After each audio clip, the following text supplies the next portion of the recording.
just 2 weeks ago, we jointly intervened with the Quebec Coalition of AIDS Service Organizations in front of the Quebec Court of Appeal in another case that has raised this issue of the legal significance of condoms. And in that case, an HIV-positive woman had been accused by her abusive ex-boyfriend of not having disclosed to him that she had HIV. And she was ultimately convicted because she was not found to be credible in her claim that a condom had in fact been used. However, there are some troubling statements in the trial judge's decision that suggest a very broad and general obligation to always disclose your HIV-positive status, which, in our view, contradict and go beyond what the Supreme Court had already tried to impose by way of some limits. And there have been a number of arguments advanced on appeal by her defense counsel. We intervened in that case in part to urge the Quebec Court of Appeal to explicitly say that there is no duty to disclose if a condom is used. And the prosecution actually has also explicitly accepted that argument. They themselves accept that the criminal law should not be used where someone has used a condom. So we'll see what the Quebec Court of Appeal does with that case. Hopefully between the Manitoba Court and the Quebec Court of Appeal, we may get some decent judgments, but we don't know yet. What about oral sex? This, of course, is another question that arises if your threshold for requiring people to disclose their status is a significant risk of transmission. We know, of course, that oral sex poses a vastly smaller risk of transmission than something like unprotected anal or vaginal sex. There was a case in Nova Scotia not too long after the Supreme Court's judgment where the prosecutor accepted that oral sex did not warrant criminal prosecution, and the judge himself in his judgment in the case noted specifically that the prosecution had taken this position. However, we have seen more recently here in Ontario at least one case that we know of where, in fact, actually two cases, where oral sex alone has been the basis for someone being convicted for not having disclosed their HIV-positive status. One conviction, one case in which the charges were ultimately stayed by the prosecution just a couple of months ago, but only after the person with HIV in that case had had his name and photograph published in the media, had been drawn through an incredibly distressing process that was described to some of us earlier this week when he shared his experience of having been a victim of the criminal justice system when all that was alleged was blowjobs without having disclosed his status. Another wrinkle that has emerged, of course, is the question of viral load. And we've heard from Edwin, for example, the Swiss Commission statement that has said if one has an undetectable viral load and has no other sexually transmitted infections, then one should not be subjected to criminal prosecution. We have a judgment from the BC Court of Appeal last year in a case in which we intervened, in which the court said the accused person's viral load would be highly relevant to determining whether or not there was in fact a significant risk of transmitting the virus, and so therefore that suggests that one might not have to disclose if one has an undetectable viral load. But it's not a clear statement to that effect, and the Manitoba case that I mentioned a moment ago also dealt with this issue of viral load. And just as the judge in that case said that a condom alone would not suffice to relieve you of the duty to disclose, nor would having an undetectable viral load alone. In fact, you had to have both an undetectable viral load and use a condom, and then you would no longer have a duty to disclose that you had HIV. That's another reason that we've intervened in that case to argue that the judge got it wrong, because she's essentially adopted a zero-risk standard, when the Supreme Court of Canada has said very clearly there must be a significant risk before there's any duty to disclose. So to say that there must be practically zero risk is to expand the scope of the criminal law in a way that is unacceptable.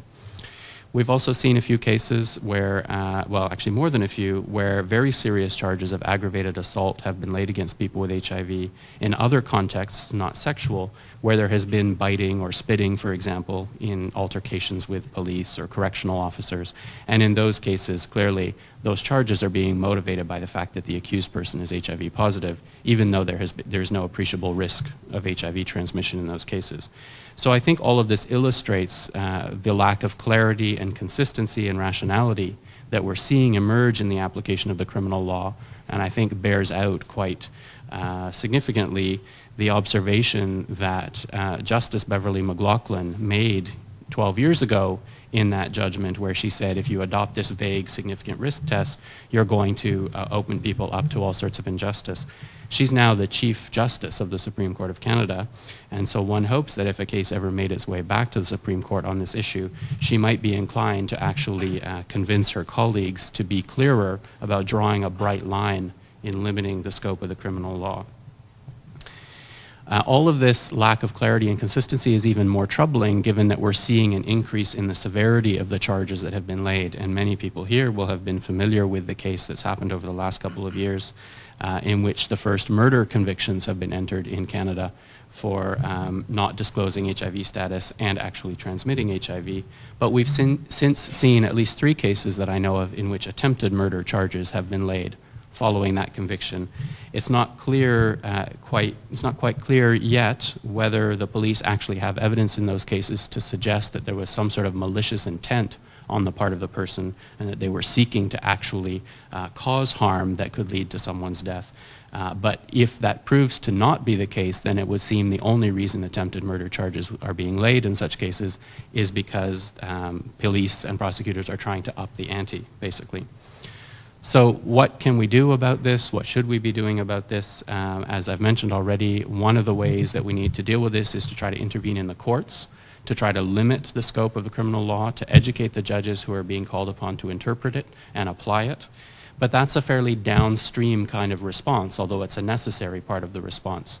If we can actually stop some of these cases from going forward in the first place, from police from laying charges and then prosecutors from pursuing them, and if we can stop prosecutors from actually trying to push the envelope and push the boundaries of the criminal law outward by going after people for things like oral sex, for example, sex with condoms and so on, then I think that's obviously a much preferable approach than having to clean up the mess afterward once people's lives have been destroyed after being dragged through the court system and you're trying to convince judges that acquittals should be entered in these cases. So that's partly why we think having prosecutorial guidelines would be a useful strategy here. And I think the experience to date of the use of the criminal law in Canada shows us why we need to bring some consistency and rationality and fairness to the application of the law.